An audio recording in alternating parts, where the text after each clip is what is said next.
लो टूटती जा रही है कांग्रेस, बीजेपी का हौसला बुलंद, कांग्रेस का ये बड़ा लीडर भी टूट गया, टूट गई कांग्रेस की कमर। पहले समाजवादी पार्टी से अलगाव, फिर अपनी ही पार्टी में बगावत के तेवर देख घबरा गई कांग्रेस, अब नहीं बची कोई रेस। कांग्रेस के इस नेता ने बीजेपी का दामन थामा, कांग्रेस में मची खलबली, चुनाव से पहले आ गया बीजेपी में ये महाबली। हिंदुओं की हुई जीत, बीजेपी ने खेल दिया ट्रम्प कार्ड, पहले जयंत अब कृष्णम भी हुए मोदी के साथ।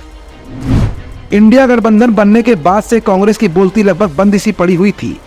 इसकी वजह थी समाजवादी पार्टी से कांग्रेस की बढ़ती दूरियां, लेकिन कांग्रेस में अंदर खाने सब कुछ ठीक नहीं चल रहा।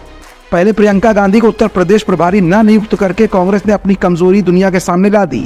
उसके बाद राहुल की भारत जोड़ो न्याय यात्रा में कहीं कहीं जनता का विरोध भी कांग्रेस को झेलना पड़ा। लेकिन इसी बीच कांग्रेस को एक बहुत बड़ा झटका उन्हीं के सीनियर लीडर ने दे दिया है। आखिर ये सीनियर लीडर कौन है और कांग्रेस से हटने के बाद कांग्रेस की क्या दुर्दशा होने वाली है? लाइव 24 आज अपनी इस रिपोर्ट में आपको इस राज पर से पर्दा उठाकर दिखाएगा। दरअसल खबर यह है कि कांग्रेस ने यूपी में पार्टी के बड़े नेता और श्री कल्की धाम के पीठाधीश्वर आचार्य प्रमोद कृष्णम को 6 साल के लिए निष्कासित कर दिया है। कांग्रेस ने अनुशासनहीनता को लेकर उनके खिलाफ कार्रवाई की है।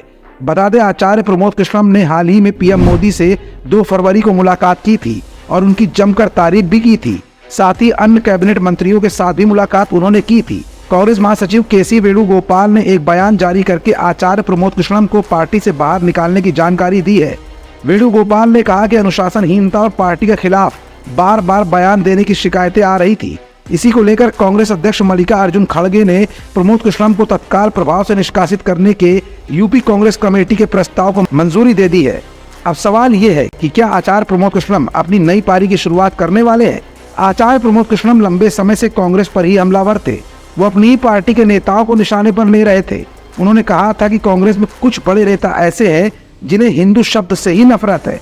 कुछ कांग्रेसी नेता तो ऐसे हैं जिन्हें राम मंदिर से ही नहीं बल्कि भगवान राम से ही नफरत है।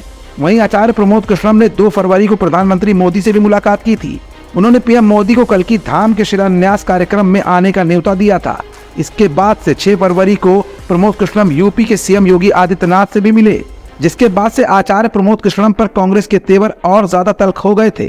कांग्रेस पार्टी ने आचार्य प्रमोद कृष्णम को अनुशासनहीनता का हवाला देकर पार्टी से भले ही हटा दिया हो, लेकिन कहीं न कहीं आचार्य प्रमोद कृष्णम का भी जयंत चौधरी की ही तरह बीजेपी में आना लगभग तय माना जा रहा है। अब कांग्रेस के इस कदम का पूरा फायदा बीजेपी को मिलेगा। जहां आचार्य प्रमोद कृष्णम हिंदू धर्म के पक्षधर रहे हैं, तो वहीं बीजेपी के एजेंडे के साथ मिलकर वो बीजेपी के वोट बैंक को और भी मजबूत करने में कारगर साबित होंगे। लाइव 24 @9 के लिए मनीष गुप्ता की स्पेशल रिपोर्ट।